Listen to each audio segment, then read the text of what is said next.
जय हर हर महादेव, जय भोलेनाथ। सोमवार व्रत कथा। सोमवार का व्रत चंद्रदेव और भगवान भोलेनाथ की अर्चना हेतु किया जाता है। इस व्रत को श्रद्धा पूर्वक करने से मानसिक कलेशों से छुटकारा मिलता है एवं सभी मनोकामनाएं पूर्ण होती है। सावन के महीने में सोमवार का व्रत धारण किया जाए तो यह अत्यधिक फल सिद्ध होता है। वैसे यह व्रत चैत्र, श्रावण और कार्तिक मास में भी किया जाता है। इस व्रत में सोमवार के दिन उपवास रखकर भगवान शंकर, मां पार्वती की पूजा अर्चना करनी चाहिए तथा दिन में एक बार भोजन करना चाहिए। सोमवार का व्रत रखने से स्त्रियों को पति पुत्र का सुख मिलता है। सोमवार व्रत की पूजन विधि। भगवान शंकर जी की पूजा का श्रेष्ठ समय प्रातः काल माना जाता है।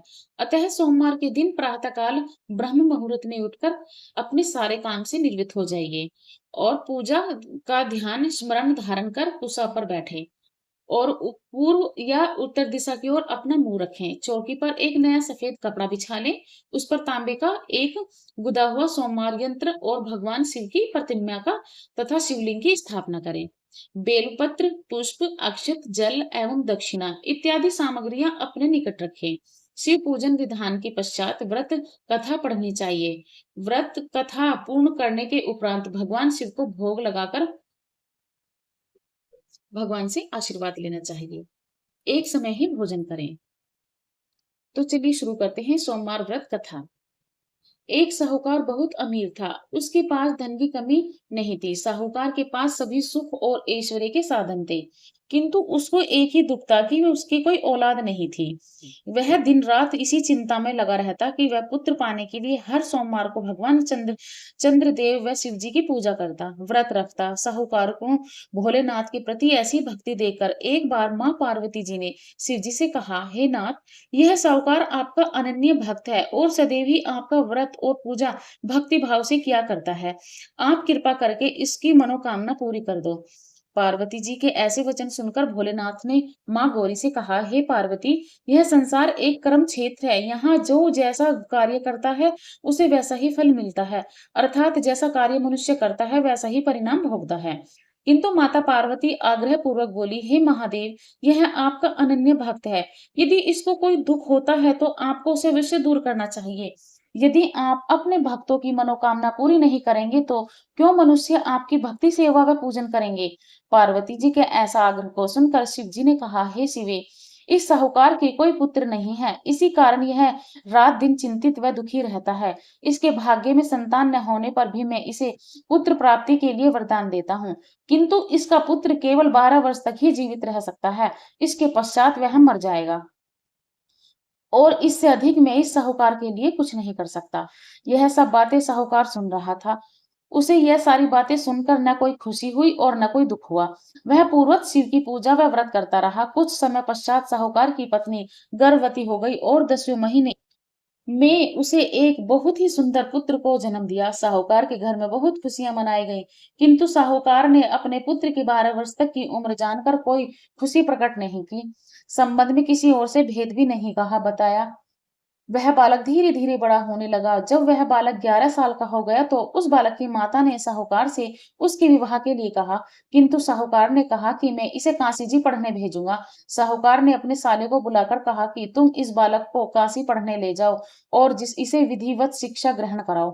साहूकार ने उसको बहुत सा धन देकर कहा कि रास्ते में जहां भी जाओ ठहरो, यज्ञ करो, ब्राह्मणों को भोजन कराते जाना। इस प्रकार वह दोनों मामा भांजे रास्ते में यज्ञ करते, दान देते और ब्राह्मणों को भोजन कराते जा रहे थे।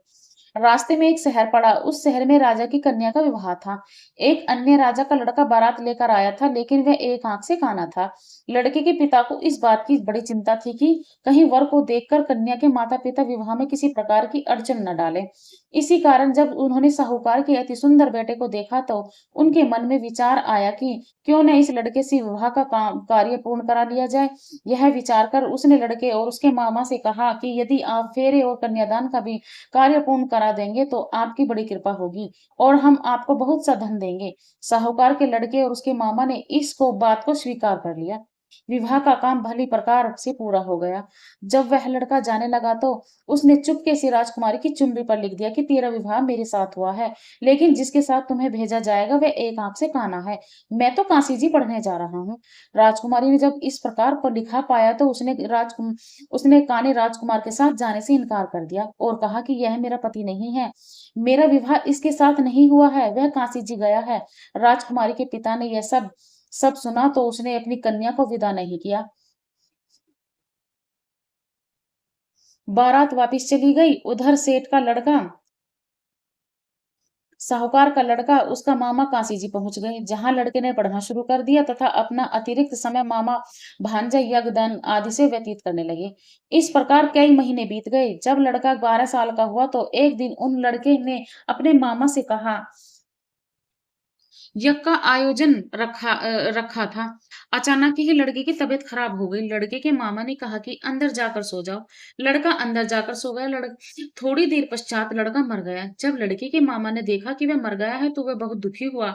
उसने सोचा कि मैं अभी पहले यज्ञ पूरा कर लूं तब कुछ सोचूंगा। लड़के के मामा ने यज्ञ पूरा किया और फिर रोना आरंभ कर दिया। वह बहुत जोर जोर से रो रहा था। संयोगवश शिवजी और पार्वती उधर से जा रहे थे। पार्वती जी ने भगवान भोलेनाथ से कहा, हे नाथ, कोई दुखी व्यक्ति रो रहा है, उसके कष्टों को दूर कर दो। जब शिवजी और पार्वती जी वहां पहुंचे तो उन्होंने देखा कि वह लड़का है, मरा हुआ है, जो पार्वती ने देखते ही लड़के को पहचान लिया। पार्वती जी ने लड़के के मरने का कारण पूछा तब भोलेनाथ ने बताया, हे गौरी, इस लड़के की आयु इतनी थी, यह अपनी आयु पूरी कर चुका है। तब पार्वती जी ने विनम्रता पूर्वक कहा, महाराज कृपा करके आप इस लड़के को जीवित कर दीजिए, नहीं तो इसके माता-पिता इसके वियोग में तड़प-तड़प कर अपनी जान दे देंगे। माता पार्वती की बात सुनकर शिव जी ने लड़के को पुनः जीवित कर दिया।